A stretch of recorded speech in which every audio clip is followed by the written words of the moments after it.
দর্শক স্বাগত জানাচ্ছি আমেরিকান পোস্ট পডকাস্টের নিয়মিত এই আয়োজনে। যুক্তরাষ্ট্রের নিউ ইয়র্ক থেকে আপনাদের সাথে আছি আমি তাহিয়া রুবাইয়াত অবলা। রাজনীতি, অর্থনীতি, বাণিজ্য, বিনোদন সহ বিশ্বের নানাবিধ আলোচিত ইস্যু নিয়ে আমাদের নিয়মিত আয়োজন। আজকে আমরা কথা বলবো বাংলাদেশের রাজনীতি নিয়ে। আর আমার সাথে আলোচনার জন্য এই মুহূর্তে অনলাইনে যুক্ত আছেন সিনিয়র সাংবাদিক, কলামিস্ট এবং রাজনৈতিক বিশ্লেষক মাসুদ কামাল। মাসুদ কামাল, আপনাকে স্বাগত আমাদের আজকের আয়োজনে। জি, অনেক ধন্যবাদ। জি, আলোচনা শুরু করতে চাই, যেহেতু শুরুতেই বলছিলাম যে বাংলাদেশের রাজনীতি নিয়ে আলোচনা করব। আর প্রায় এক সপ্তাহ পর পরই হচ্ছে নির্বাচন, এবং আপনি খুব কাছ থেকে দেখছেন বাংলাদেশের নির্বাচন পরিস্থিতি এই মুহূর্তে। আহ, আলোচনা শুরুতেই একটু জামায়াত প্রসঙ্গটা একটু আনতে চাই। আমরা দেখতে পাচ্ছি আন্তর্জাতিক মিডিয়া থেকে শুরু করে বিভিন্ন জায়গায় এবার জামায়াত বেশ আলোচনায় আছে, এবং অনেকেই বলছেন যে জামায়াত এবার খুব ক্ষমতার কাছাকাছি, এবং অতীতের তুলনায় নিঃসন্দেহে এবার বেশ ভালো অবস্থানে রয়েছে রাজনৈতিকভাবে। আপনার কাছে কি মনে হয়, জামায়াত ক্ষমতার কাছাকাছি যদি হয়েই থাকে, আসলে কতটা কাছাকাছি? দেখুন, আমি ঢাকা শহরে থাকি। গ্রামের সঙ্গে আমার যোগাযোগ, প্রত্যন্ত অঞ্চলের সঙ্গে যোগাযোগ ফিজিক্যালি খুব একটা নেই। আমি অনেকের সঙ্গে মাঝে মাঝে টেলিফোনে কথাবার্তা বলি। আমি নিজে অনেকগুলো পত্রিকায়, টেলিভিশনে চাকরি করেছি এর আগে, প্রায় 10টা 11টার মতো। তো যখনই যেখানে কাজ করেছি তাদের জেলা প্রতিনিধির সঙ্গে আমার একটা যোগাযোগ আগেও ছিল, ওটা পরবর্তী সময়ে থেকে গেছে। কাজে অনেকের সঙ্গে আমার ব্যক্তিগত পর্যায়ে যোগাযোগ হয়। তো এখানে দু তিনটা দৃশ্য আছে। দু তিনটা দৃশ্য এরকম, যেরকম দেখি যে জামায়াতকে নিয়ে যতটা আলোচনা এখন হচ্ছে, অতীতে কখনো হয়নি। এবং এতে কিন্তু বিরাট কোনো পরিবর্তন সেটা কিন্তু নয়। সেটা নয় এই কারণে যে আগে হয়নি, এই কারণে সাধারণত নির্বাচনের সময় প্রধান যে দুটো দল, প্রথম এবং দ্বিতীয় স্থানে সম্ভাব্য যারা থাকে, তাদেরকে নিয়েই আলোচনা হয়। জামাত তো কখনো প্রথম অথবা দ্বিতীয় স্থানে ছিল না। এখন প্রথম অথবা দ্বিতীয় স্থানে সবসময় ছিল আওয়ামী লীগ এবং বিএনপি। এবার আওয়ামী লীগকে সরিয়ে দেওয়া হয়েছে। আওয়ামী লীগ নির্বাচন করতে পারছে না, আওয়ামী লীগকে নির্বাচন করতে দেওয়া হচ্ছে না। এখন দেওয়া না হওয়ার কারণে জামাত চলে এসেছে সামনের দিকে।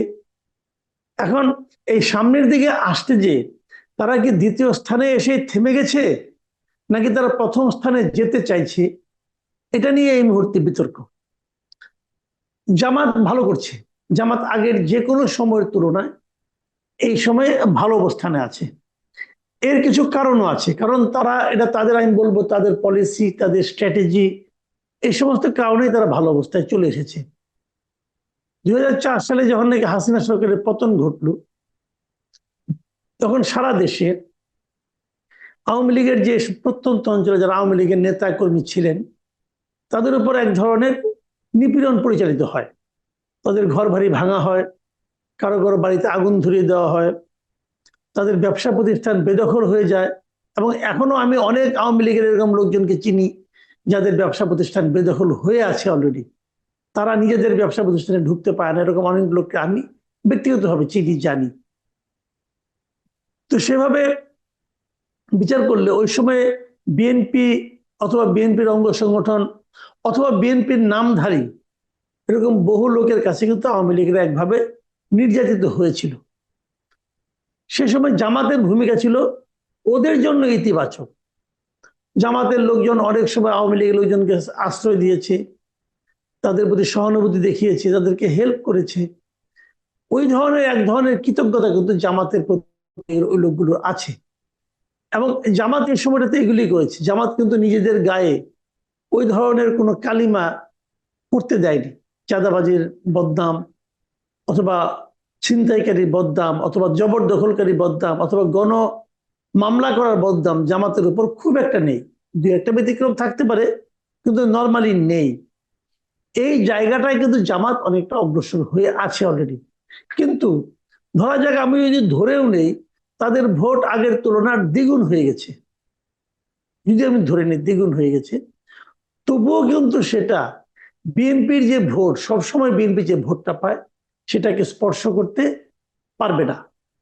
পরিবর্তনটা জামাতের সমর্থনে হয়েছে, ইতিবাচক হয়েছে। জামাতের অনেক ভোট বেড়েছে, জামাতের প্রতি অনেককে আমি সহানুভূতিশীল শুনছি, কিন্তু তারপর সেটা সব মিলিয়ে জামাতকে ক্ষমতায় নিয়ে আসবে, আমি বিভিন্ন জায়গা থেকে যে সমস্ত তথ্য পাই এবং নিজে যতটুকু দেখি, সেটার আলোকে আমার কাছে মনে হয় না যে জামাত মানুষের ভোটে ক্ষমতায় চলে আসবে। আওয়ামী লীগের ভোটটা তাহলে আসলে কার কাছে যাবে? জামায়াতের কাছে যাবে না বিএনপির কাছে যাবে? মানে আওয়ামী লীগের যারা ভোটার রয়েছে, আওয়ামী লীগের তো একটা ভোট ব্যাংক আছে। জি, আওয়ামী লীগের একটা বড় ভোট ব্যাংক আছে। হুম। আওয়ামী লীগের ভোট ব্যাংক এরা কি করবে, এটা অবশ্যই একটা এই নির্বাচন, আগামী নির্বাচনে একটা বড় ঘটনা।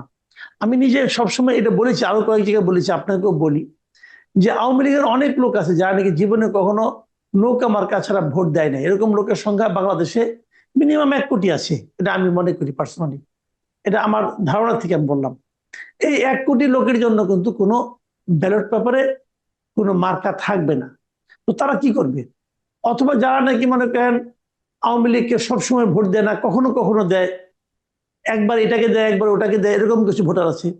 ওইরকম কিছু ভোটার কিন্তু এইবার আওয়ামী লীগকে ভোট দিতে চাইতো যদি আওয়ামী লীগ থাকতো। কারণ গত 1.5 বছরে ডক্টর ইউনূসের সরকার যেভাবে দেশ চালিয়েছে, এতে অনেককে আমি বলতে শুনেছি যে স্বাভাবিক জীবনযাপনের দিক দিয়ে আগেই ভালো ছিলাম, এরকম অনেক লোককে আমি বলতে শুনেছি। কিন্তু তারা হয়তো আওয়ামী লীগ থাকলে আওয়ামী লীগকে ভোট দিত। কিন্তু যেহেতু এখন আওয়ামী লীগ নাই, এই লোকগুলি কি করবে? আমার যেটা হিসাব আমার যেটা হিসাব, আওয়ামী লীগের যে ভোট আছে, সেই ভোটের অ্যাবাভ 60% তারা ভোটই দিতে যাবে না। আমার ধারণা, মানে আমি এখন পর্যন্ত যেটা মনে করি, আর যে 40% থাকবে সেটা ভাগ হয়ে যাবে। ভাগ হয়ে আহ আমি প্রথমে মনে করেছিলাম বোধহয় জামাতের দিকে 40-র মধ্যে হয়তো 25% জামাতে যাবে, কিন্তু এখন আমার মনে হচ্ছে না জামাতে 25 যাবে। বরং ওই আউট অফ 40% ওর অর্ধেকের চেয়ে অর্ধেক অর্ধেক হয়ে যাবে, অথবা বরং জামাত একটু কমও পেতে পারে। এটা আমার ইদানিং মনে হচ্ছে। এটা আমি অনেকের সঙ্গে কথাবার্তা বলে দেখি, তারা বলেছে জামাত ভালো, জামাত আমাদের উপকার করেছে, জামাতের প্রতি আমরা কৃতজ্ঞ। কিন্তু সমস্যা হলো কি, জামাতই তো আওয়ামী লীগকে নিষিদ্ধ করার জন্য সবচেয়ে বড় ভূমিকা রেখেছে, যে কারণে তারা জামাতকে সমর্থন করছে না। এবং জামাতের সঙ্গে যখন এনসিপি মিলে গেছে, তখন তারা নিশ্চিত হয়েছে যে আওয়ামী লীগের যে কার্যক্রম নিষিদ্ধ হয়েছে, এটা জামাতে এই জন্য মূল ভূমিকা পালন করেছে। এই কারণে জামাতের প্রতি তাদের যে একটা আপনার ভালোবাসা ছিল, অথবা এক ধরনের কৃতজ্ঞতা বোধ ছিল, সেটা আমার মনে হয় শেষ পর্যন্ত হয়তো কাজ নাও করতে পারে। সেই বিচারে আওয়ামী লীগের ভোট জামাত যতগুলো পাবে, বিএনপি তার চেয়ে কম পাবে না। জি। আমরা তো আসলে ভোটের হিসাব নিকেশ বেশ ভালোভাবেই করছি, কিন্তু আসলে ভোট দেওয়ার সুযোগ মানুষ কতটা পাবে সেই শঙ্কার জায়গাটা আপনার কাছ থেকে শুনবো এই জন্য, কারণ আমরা নির্বাচনের আগে দেখছি যে বিএনপি জামায়াত 2 দিন পর পরই নানান জায়গায় সংঘর্ষে লিপ্ত হচ্ছে, প্রশাসনের নিয়ন্ত্রণের বাইরে চলে যাচ্ছে পরিস্থিতি। তাহলে নিশ্চয়ই 12ই ফেব্রুয়ারি একটা বেশ বড় ধরনের শঙ্কাই থাকে। বাংলাদেশের রাজনৈতিক কালচারের কথাই বলি আর বর্তমান পরিস্থিতির কথাই বলি। আপনি একটা সুষ্ঠু নির্বাচনের আসলে সম্ভাবনা কতটুকু দেখেন, কিংবা নির্বাচন বানচালের সংখ্যা কতটুকু দেখেন? দেখেন, আমি সংঘাত নিয়ে অনেকে অনেক কথা বলেছে, বাট আমি নিজে ব্যক্তিগতভাবে খুব একটা সংঘাতের আশঙ্কা করছি না। হুম। আমি করছি না। আমি করছি না এই কারণে যে সংঘাতটা কখন হয়, যখন নাকি নেক টু নেক ফাইট হয়, হুম। ওই সময় একটা সংঘাত হয়। সংঘাতটা কখন হয়, যখন নাকি মনে করেন কোনো একটা দল নির্বাচনটা করতে না চায়, নির্বাচনটা বন্ধ করতে চায়, তখন একটা সংঘাত হয়।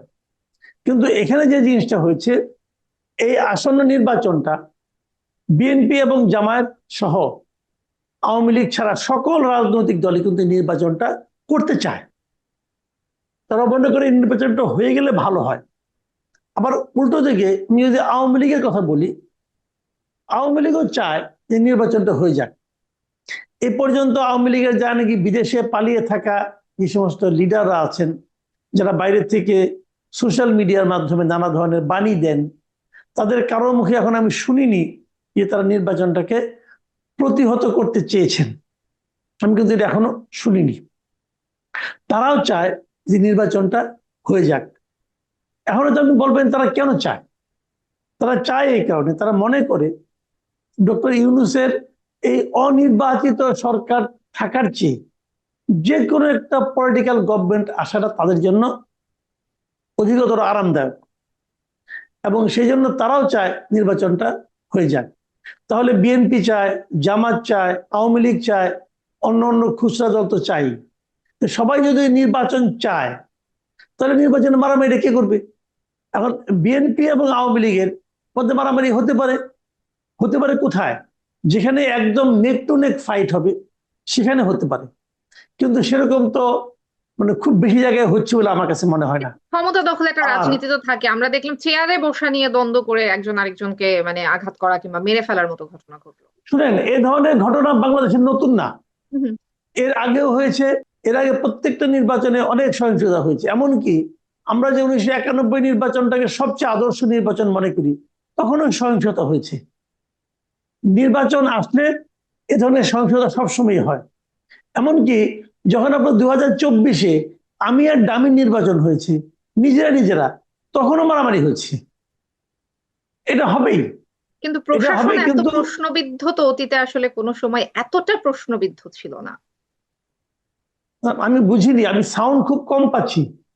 জি, আমি বলছিলাম যে প্রশাসনের যে কার্যক্রম মানে প্রশাসনের নিয়ন্ত্রণের বাইরে সবকিছু চলে যাচ্ছে কিংবা প্রশাসন নিয়ন্ত্রণ করছে না কিংবা করতে চাচ্ছে না, যে একটা পরিস্থিতি এই মুহূর্তে বাংলাদেশে চলছে, এটা তো আসলে অতীতের নির্বাচনগুলোতে আমরা খুব একটা এই চর্চা দেখিনি। না, প্রশাসনের ব্যাপারটা হলো কি, আমি বলি আপনাকে, প্রশাসনের একটু দুর্বলতা আছে। দুর্বলতা হলো, যেমন আইন শৃঙ্খলা বাহিনী যারা আছে, পুলিশ, পুলিশের মনোবল খুব একটা স্ট্রং না। এটা তো এই সরকার দায়িত্ব নেওয়ার পরের থেকে বলে আসছে যে পুলিশের মনোবল অতটা ভালো না। কিন্তু এই মনোবল নির্বাচনের সময়ও ভালো হবে না। হবে না এই কারণে যে পুলিশের মনোবল তো আপনার ভালো করার কোনো চেষ্টাই গভর্নমেন্ট করেনি। যদি সরকার পুলিশের মনোবলকে ভালো করার, বাড়ানোর কোনো চেষ্টা না করে, তো অটোমেটিক তো আর ভালো হবে না। কিন্তু পজিটিভ দিক হলো কি, সরকার কিন্তু এবার নির্বাচনের সময় প্রচুর আর্মি মাঠে নামাবে। যদি আর্মি মাঠে নামে, সেক্ষেত্রে আইন শৃঙ্খলা পরিস্থিতি মোটামুটি একটা নিয়ন্ত্রণে রাখতে পারবে তারা। কিন্তু প্রশ্ন হলো ওইটাই, যে কেউ কি আইন শৃঙ্খলা পরিস্থিতিকে নষ্ট করতে চায় কিনা। ধরেন পুলিশ আপনি অনেক নিয়োগ করলেন, কেউ মারামারি করতে আসতো না, কেউ ভোট ছিনতাই করতে আসতো না, কেউ প্রতিপক্ষকে আক্রমণ করলো না, তখন তো ওই অনেক আর কম কোনো অর্থ বহন করে না। কেউ না থাকলেও তো তখন শান্তি। কাজে বিষয়টা নির্ভর করে প্রতিদ্বন্দ্বিতাকারী দলগুলোর মধ্যে, দলগুলোর কারণে। যদি প্রতিদ্বন্দ্বিতাকারী দলগুলো নিজেদের মধ্যে সংঘাত করে, তাহলে তো আইন শৃঙ্খলা বাহিনীর প্রয়োজন হবে, প্রশাসনের স্ট্রং হওয়ার প্রয়োজন হবে। তবে আপনার কথা অন্য একটা দিক আছে, যেটা আপনি প্রশাসনের কথা বললেন। অনেক মনে করছে যে এবারে নির্বাচনে কোনো ইঞ্জিনিয়ারিং হবে কিনা, প্রশাসন এমন কিছু করবে কিনা যার মাধ্যমে জনগণের ভোট যেটা দিয়েছে সেই ভোটের প্রকৃত চিত্রটা প্রতিফলিত নাও হতে পারে। এমনও হতে পারে যে ভোট একদিকে গেল কিন্তু ঘোষণা হয়ে গেল আরেক দিকে। যদি সেরকম কিছু ঘটে তাহলে মারামারি হবে, এবং তাহলে ভয়ঙ্কর মারামারি হবে। সেই মারামারি ঠেকানোর ক্ষমতা এই সরকারের থাকবে না। এই সরকার ইলেকশন ইঞ্জিনিয়ারিং হতে দিয়ে অত বড় ঝুঁকির মধ্যে যেতে চাইবে, এটা আমার কাছে মনে হয় না। জি, মাসুদ কামাল, এই সরকারের বিষয়ে আসলে একটু আসতে চাই। আর এক সপ্তাহ রয়েছে অন্তর্বর্তীকালীন সরকারের মেয়াদ। আমরা অন্তর্বর্তীকালীন সরকারের উপর অনেক আশা ছিল, যদিও এটা ইলেক্টেড সরকার না, কিন্তু সাধারণ মানুষের এক ধরনের আশার প্রতিফলন আমরা দেখতে পেয়েছিলাম। আপনি ইউনূস সরকারকে কত মার্কস দিবেন? এই সরকারকে মূল্যায়ন করতে গেলে না, মনটা আসলে একটু খারাপ হয়ে যায় আমার। খারাপ হয়ে যায় মানে, আমি এরকম অথর্ব সরকার আমার জীবনে দেখি নাই। দেখতে দেখতে তো আমার বয়স কম হলো না, আমি অনেকগুলি গভর্নমেন্ট দেখেছি। আমার জীবনে এতটা অথর্ব, এতটা অকর্মণ্য, এতটা নন সিরিয়াস টাইপের গভর্নমেন্ট আমি এর আগে আর দেখিনি। এদের যেন কোনো দায় দায়িত্বই নাই। এরা যে একটা সরকারে বসেছে, রাষ্ট্র পরিচালনার দায়িত্বটা যে এদের হাতে আছে, এটা এদের কথাবার্তা, বডি ল্যাঙ্গুয়েজ দেখে বোঝা যায় না। আপনি খালি একটা কথা ভাবেন, একটা দেশ গরিব হতে পারে, সে গরিব দেশে যারা নাকি দায়িত্বে থাকবে দেশ পরিচালনার জন্য, সরকার প্রধান যিনি হবেন, তিনি কি করবেন? তার গরিব জনগণকে কিন্তু তারপরে উনি বড় করে দেখাতে চাইবেন। আমাদের সরকার প্রধান আমাদের জনগণকে ছোট করে দেখাতে চান। কিছুদিন আগে উনি একটা মানে আলোচনায়, একটা অনুষ্ঠানে উনি বলছিলেন এই দেশটা নাকি জালিয়াতির কারখানায় পরিণত হয়েছে, আমরা নাকি জালিয়াতিতে বিশ্ব চ্যাম্পিয়ন। এখন সরকার ধরা যাক আমরা জালিয়াতির কারখানা, আমি ধরে নিলাম ওনার কথা, উনি একজন জ্ঞানী মানুষ বলছেন, আমি কিভাবে অস্বীকার করি, আমি ধরে নিলাম ওইটাই ঠিক। তো সেই জালিয়াতির কারখানার মূল ম্যানেজারটাকে, সে তো উনি তো সরকার প্রধান, উনি তো এই দেশটাকে গত 1.5 বছর ধরে চালাচ্ছেন। তো 1.5 বছর ধরে চালাতে চালাতে উনি জালিয়াতির কারখানা যেটা হয়ে গেছে ওটাকে উনি কতটুকু ঠিক করতে পেরেছেন? উনি কি সেটা ঠিক করার চেষ্টা করেছেন? চেষ্টা করে কতটুকু সফল হয়েছেন? যদি সফল না হয়ে থাকেন তাহলে উনি দায়িত্ব আঁকড়ে আছেন কোন কারণে? এটা যদি জালিয়াতির কারখানা হয়, এই কারখানার সবচেয়ে বড় মেকানিক তো উনি। একটা সরকার যখন বলে যে তার জালিয়াতিতে বিশ্ব চ্যাম্পিয়ন, মানে প্রথমবারের মতো উনি বলছে, এটা আবিষ্কার তো উনি করছে, এই আবিষ্কার কিন্তু আর কেউ করে নাই, উনি নিজেই করছে। যদি একজন সরকার প্রধান যদি এটা প্রকাশ্যে বলে, তাহলে সারা দুনিয়াতে এই দেশ সম্পর্কে সারা দুনিয়ার মূল্যায়ন যে দাঁড়ায়। মাসুদ কামাল, একটু যুক্ত করবেন কিনা? আপনি যে কথাটি বললেন যে সরকার কিছুদিন আগে বলেছে যে জালিয়াতির কারখানা, উনি আবার যখন দায়িত্ব নিয়েছিলেন তখন উনি বলেছিলেন আমরা অনেক বড় খেলোয়াড়। আহ, মানে উনি আসলে এই যে পুরো 1.5 বছরে ওনার আসলে মানে এই সরকারের আসলে যে ব্যর্থতাগুলো আপনি বলছিলেন, মানে এটাকে কি আসলে আমরা অভিজ্ঞতার অভাব বলবো, নাকি যেহেতু অল্প সময়ের জন্য আছেন, কোনো পলিটিক্যাল গভর্নমেন্ট না ওনারা, এই জন্য ওনাদের হচ্ছে কোনো দায় দায়িত্ব নেই, কিংবা খুব অল্প সময়ের মধ্যে যতটুকু সম্ভব আমরা দুর্নীতি করে নিলাম, কারণ আমরা নানাবিধ দুর্নীতির অভিযোগও পেয়েছি অন্তর্বর্তীকালীন সরকারের। আসলে কি কারণে এই রকম অবস্থাটা আসলে হলো এই সরকারের ভেতরে? এটা আমি তো আগেই বললাম, তারা 1 নম্বর অযোগ্য। মানে যে লোকটা জানে না কি করতে হবে তাকে আপনি যত বড়, যেমন আমি আপনার উদাহরণ দিয়ে বলি আপনাকে, যেমন ধরেন আপনি আমাকে খুব পছন্দ করেন, আপনি একটা গাড়ি কিনছেন, এখন আপনি বলেন যে মাসুদকে বলেন আমি খুব পছন্দ করি, মাসুদকে বলো আপনি এই গাড়িটা চালান। এখন ভাই আমার তো গাড়ি চালানোর কোনো অভিজ্ঞতা নাই, ড্রাইভিং লাইসেন্সও নাই। তো আপনাকে সবাই বললো যে ভাই আপনি মাসুদ কেমালকে দায়িত্ব কেন দিচ্ছেন, সে তো গাড়ি চালাতে পারে না। আপনি বলেন না আমি ওনার খুব পছন্দ করি, উনি চালাক। তো ভালো কথা, আপনি পুরো ফ্যামিলি নিয়ে আমার সঙ্গে উঠলেন, ওটা গাড়িও ভাঙবো, আপনারাও মরবেন। এটা হলো ওই জিনিস যে উনি ওনার পছন্দের লোকগুলিকে নিয়ে আসছেন, একজন লোকের কোনো অভিজ্ঞতা নাই, একজন লোকের কোনো যোগ্যতা নাই, সবচেয়ে বড় তাদের কোনো যোগ্যতাও নাই, যে কারণে ওনারা বুঝেও না কি করতে হবে। যেমন উনি স্বাস্থ্যমন্ত্রী হিসেবে নিয়ে আসছেন ওনার দীর্ঘদিনের সহকর্মী, গ্রামীণের সহকর্মী, এবং যার বাড়িও হলো ওনার বাড়ির পাশে, ছোটবেলা থেকে ওনার সঙ্গে তার পরিচয় কিনা যাই না, এই নুরজাহান বেগমকে নিয়ে আসলেন স্বাস্থ্যমন্ত্রী হিসেবে। এই ভদ্রমহিলা এখানে কি লাভ হয়েছে বলেন? উনি স্বাস্থ্যের কিছুই বুঝেন না। এই 1.5 বছরে আমাদের স্বাস্থ্য খাত সবচেয়ে জঘন্য অবস্থা আছে এই ভদ্র মহিলার কারণে। প্রত্যেকটা জায়গায় উনি চট্টগ্রামের লোক আনছেন, গ্রামীণ ব্যাংকের লোক আনছেন, আইনা নিয়ে ভরে রাখছেন, এবং উনি বলেন যে এরা কেউ কিছু জানে না, আমি যাদেরকে চিনি তাদেরকে নিয়ে আসছি। তো উনি তো এই দেশটাকে ভালো করতে চান নাই, ডক্টর উনি নিজেই চান নাই এই যে দেশটা খুব ভালোভাবে চলুক। উনি এসে পড়ছেন, যে যা বলছে, যার পছন্দ হয়েছে সে যা বলছে ওটা উনি মানছেন, ওইভাবে উনি চালাইছেন। বিদেশ থেকে লোকজন ভাড়াটের বুদ্ধিজীবীদের নিয়ে আসছেন, এনে বলছেন যে আপনারা দেশটাকে সংস্কার করেন, তারা সংস্কার করতেছে, কি করে কি না করে একটা পুরো এলোমেলো, মানে একটা পুরো লেজে গোবর অবস্থা করে দিচ্ছে দেশটাকে তারা। জিনিসপত্রের দাম বাড়ছে, উনি এসে বলতেছেন যে বিদেশে আমরা আর যাবো না, বিদেশে এখন আমাদের কাছে আসবে, খুব ভালো হয়েছে। আর বিদেশে আপনি যাবেন কেমন করে, আপনার তো ভিসাই কেউ দেয় না, এই দেশের পাসপোর্ট দেখলে কেউ ভিসা দেয় না, তো বিদেশে যাওয়া বন্ধ হয়েছে, বিদেশের কেউ তো আসে না। উনি এক এক জায়গায় যান, এক এক কথা বলেন, কথা তো আগা মাথা নাই। রোহিঙ্গাদের কাছে গেলেন, যে বলেন আগামী ঈদ আপনারা নিজ জন্মভূমিতে করবেন, করছে? কোন ব্যবস্থা করতে পারছে? পায় নাই তো রে ভাই, একটা রোহিঙ্গা তো যায় নাই, ওর আরো রোহিঙ্গা আসছে। তার মানে কি উনি কি বলার সময় কিন্তু জানতেন না যে ঈদ এক সময় আসবে?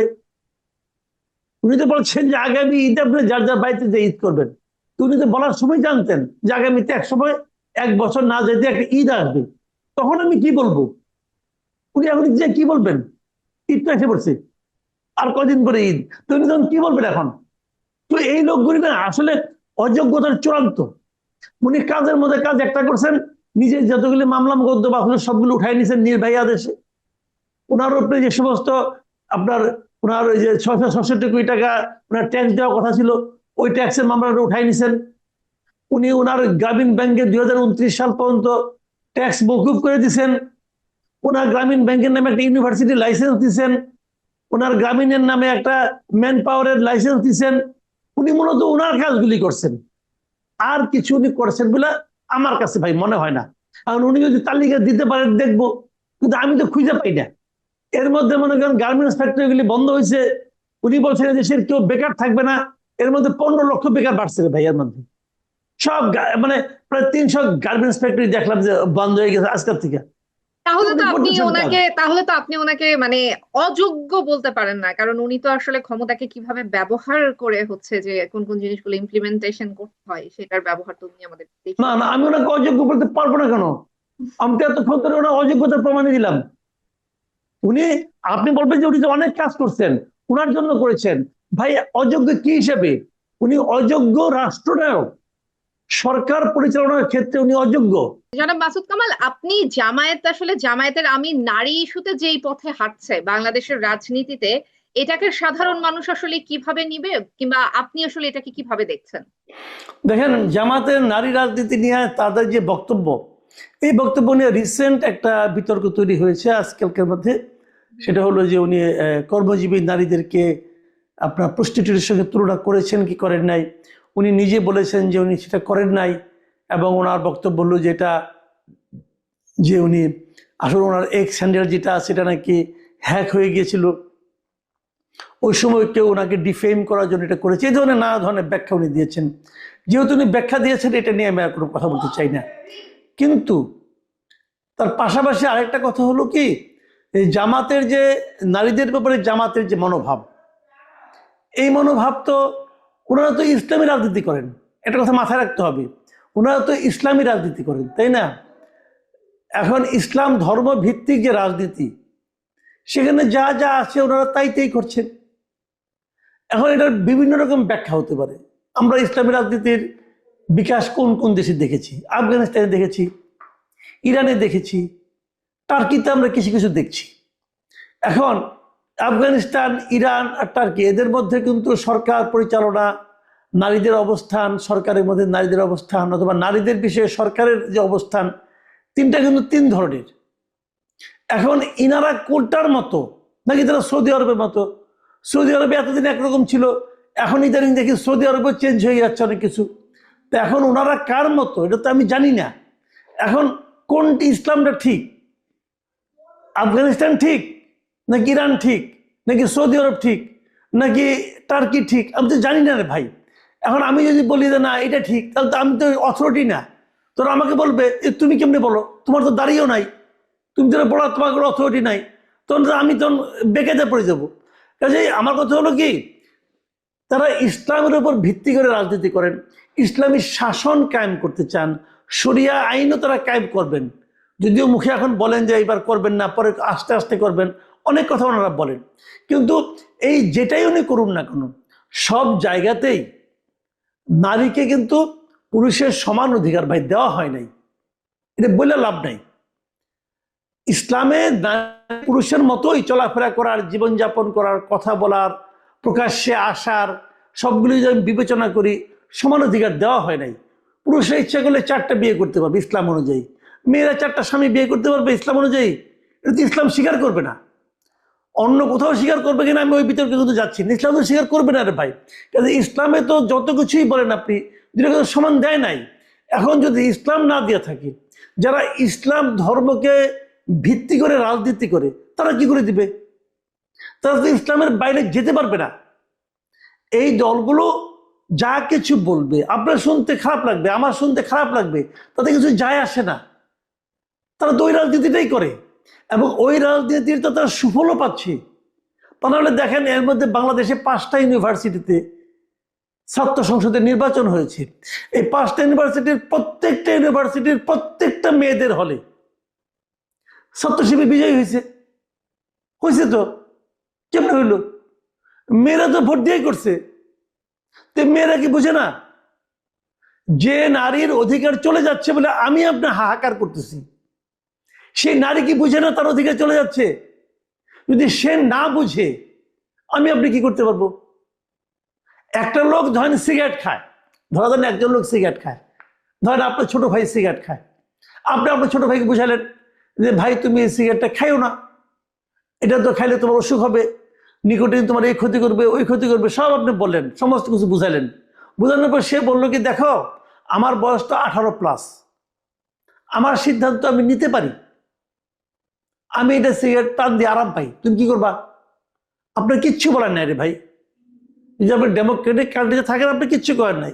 এখন ওই নারী যিনি মেয়েদের হলে থাকেন, ইউনিভার্সিটিতে পড়েন, খুবই মেধাবী, আমার চেয়ে অনেক মেধাবী, আপনার চেয়ে মেধাবী কিনা বলতে পারবো না, কিন্তু আমি তো জানি আমি খুবই একটা মেধাহীন লোক, তো আমার চেয়ে অনেক মেধাবী সে সিদ্ধান্ত নিল যে আমি এটা করব, আমি জামাতকে ভোট দিব, আমি 4 নম্বর এক পুরুষের 3 নম্বর বিবি হব।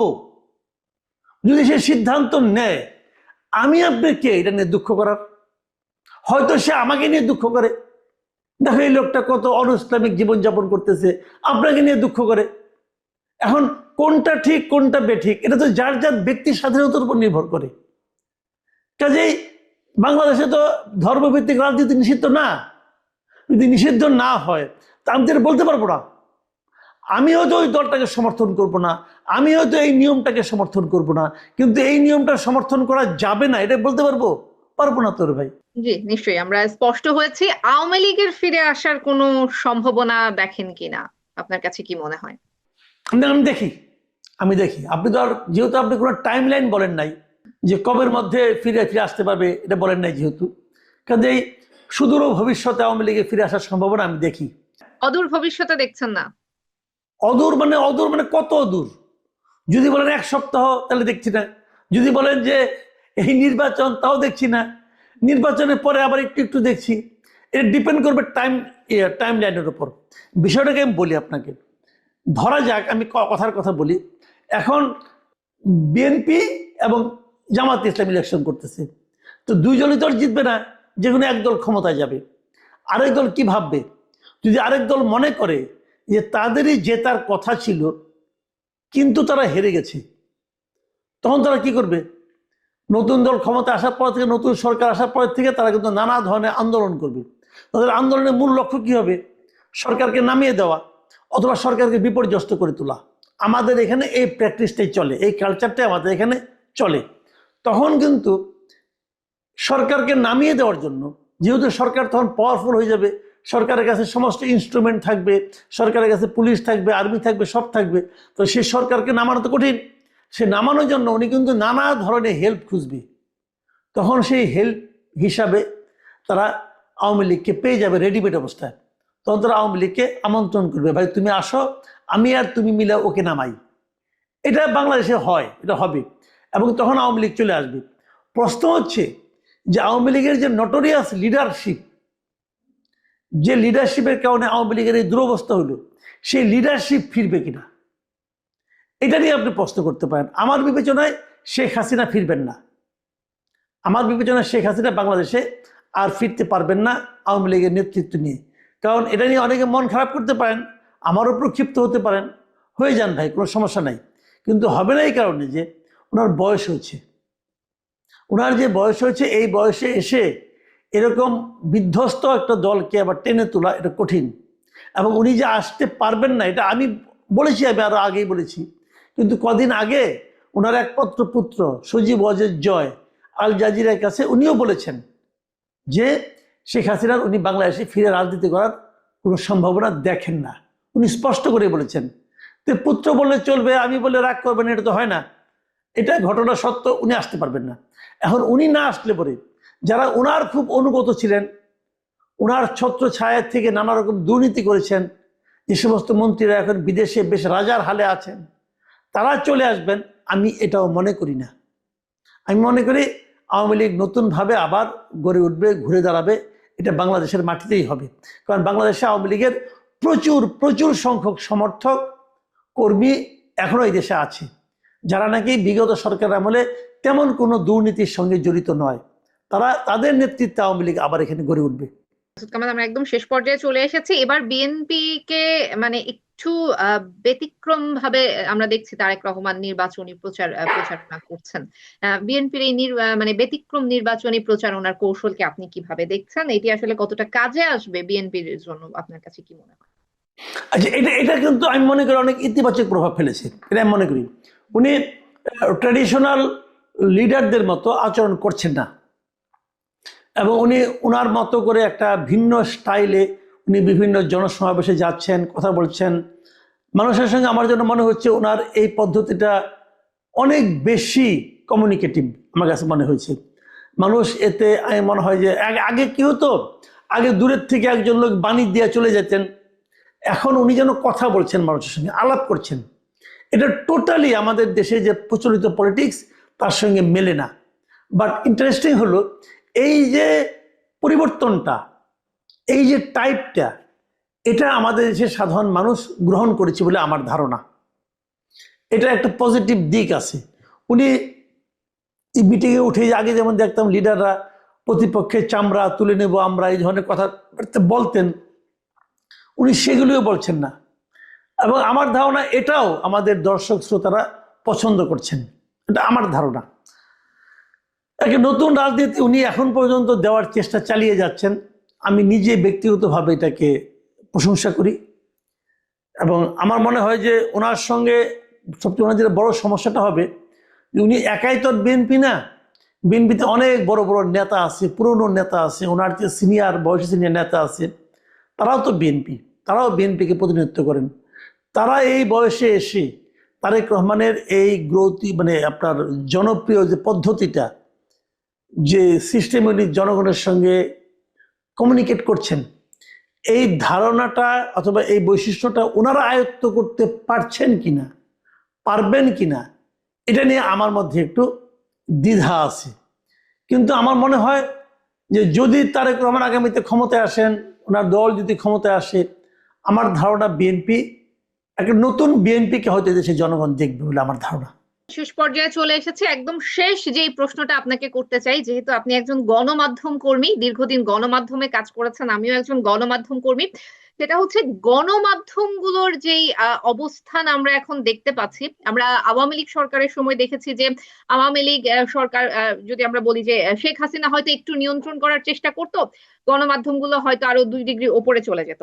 তো এখনো আমরা আসলে অনেকটা সেই রকম পরিস্থিতি দেখতে পাচ্ছি যে গণমাধ্যমগুলো অনেকটা ক্ষমতার দিকে ঝুঁকে থাকা, কিংবা আমি যদি একটু সহজ বাংলা ভাষায় বলি যে যেই দিকে ক্ষমতা সেই দিকে একটু তেল দেয়া, এই দিকগুলোতে মনে হয় নিজেরা নিজেদের আসলে মানে কোন রকম কোনো চাপ ছাড়াই সেই দিকে ঝুঁকে যাচ্ছে।